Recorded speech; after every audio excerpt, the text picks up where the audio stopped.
On her wedding night, he didn't give her love. On her wedding night, he didn't give her love. He gave her a credit card. The bedroom was dressed for romance. White sheets, soft lights, flowers everywhere. But the air felt cold. Ethan Carter, heir to the powerful Carter Holdings, stood near the window, removing his watch. He didn't turn around when he spoke. He placed a sleek black credit card on the table and said, calmly and clearly, "Everything you'll ever need is on this. Just don't expect love, time, or emotional attachment from me." Lily Morgan felt her chest tighten. She had grown up in a small apartment where money was tight, but affection was never missing.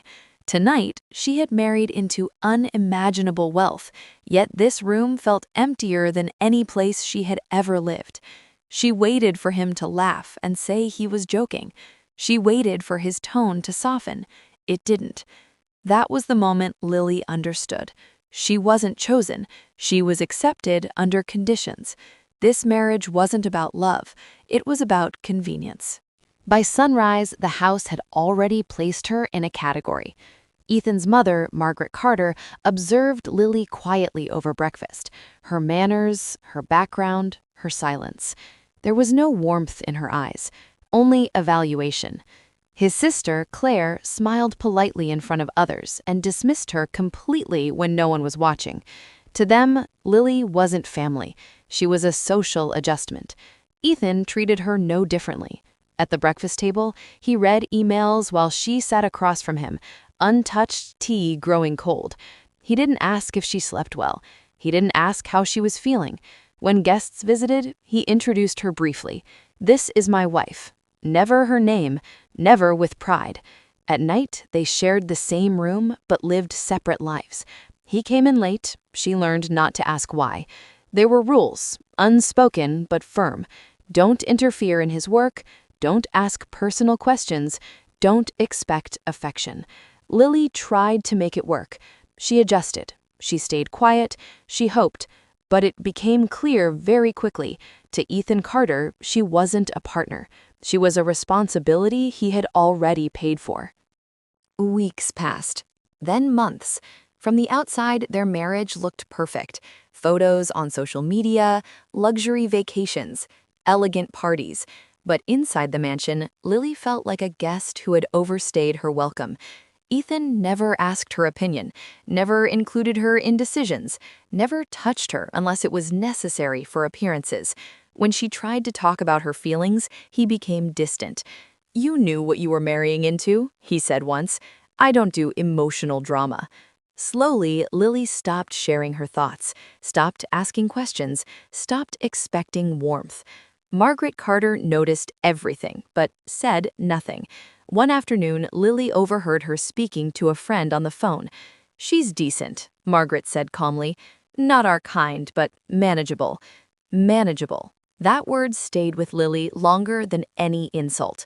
At night, Lily lay beside Ethan, inches away, yet emotionally miles apart. Sometimes he worked on his laptop. Sometimes he checked his phone. Sometimes he slept without saying goodnight. She realized something painful and undeniable. She was living in a marriage where she was present but never truly wanted. That night, Ethan came home late. Lily didn't confront him. She didn't cry. She didn't ask questions. She simply said, "You didn't tell me about her." Ethan paused for a second, just one. Then he sighed, annoyed. "It's not what you think," he said. "She's been part of my life longer than this marriage. Longer than her." Lily nodded slowly. "So you love her?" she asked. Ethan didn't answer. Silence is still an answer. In that quiet space, something inside Lily finally settled. Not broke, not shattered, settled. She realized the truth she had been avoiding. This marriage would never give her love. Begging wouldn't change it, tears wouldn't soften him, and waiting would only waste her life. That night, lying beside a man who was legally hers but emotionally absent, Lily made a decision. If love was never part of the deal, then neither would her weakness be. From that moment on, Lily stopped trying to be loved. She started learning how to be unreplaceable. After that night, Lily changed, but quietly. She stopped asking Ethan where he was going, stopped waiting for him to come home, stopped reacting. In the Carter house, silence was common, but Lily's silence became different, intentional. She listened more than she spoke. She noticed patterns. Who entered Ethan's office? Who left frustrated? Who whispered in corners? People stopped paying attention to her, and that was the most dangerous thing they could have done. Because when a woman becomes invisible, she starts seeing everything. Late at night, while Ethan slept or texted Sophia, Lily sat alone with documents she wasn't meant to read. Contracts, emails left open, financial reports. She didn't understand everything at first, so she learned. Online courses, business law basics, corporate structures. The same world that once intimidated her started making sense. Sophia, meanwhile, laughed when Lily's name came up. "She's harmless," she once told Ethan casually. "She wouldn't survive without you." Lily heard about that comment weeks later. She smiled to herself. The day Ethan finally needed her, his tone was careless. "It's just paperwork," he said, sliding a folder across the table. "A legal formality for the expansion." The lawyer nodded.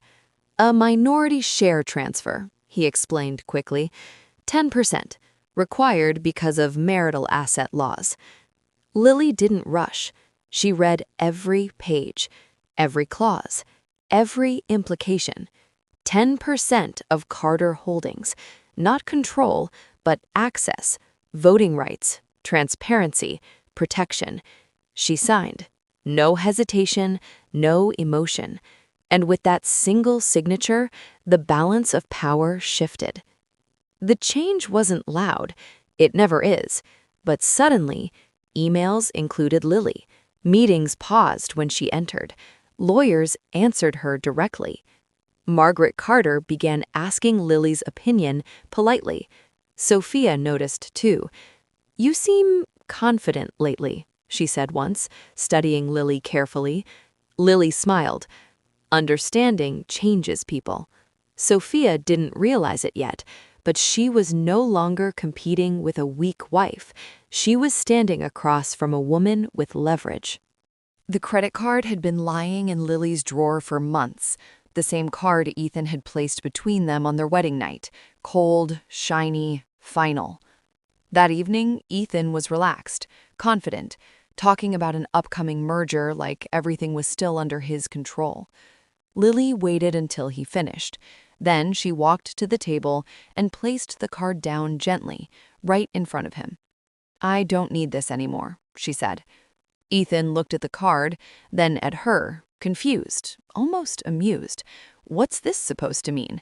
"It means," Lily replied calmly, "that money doesn't scare me anymore, and neither do you." That was when his expression changed. She continued, her voice steady, not emotional, not angry. "I know how the company works now. I know what my signature means. I know what happens if I don't give it." Silence filled the room. For the first time since their marriage, Ethan realized something terrifying.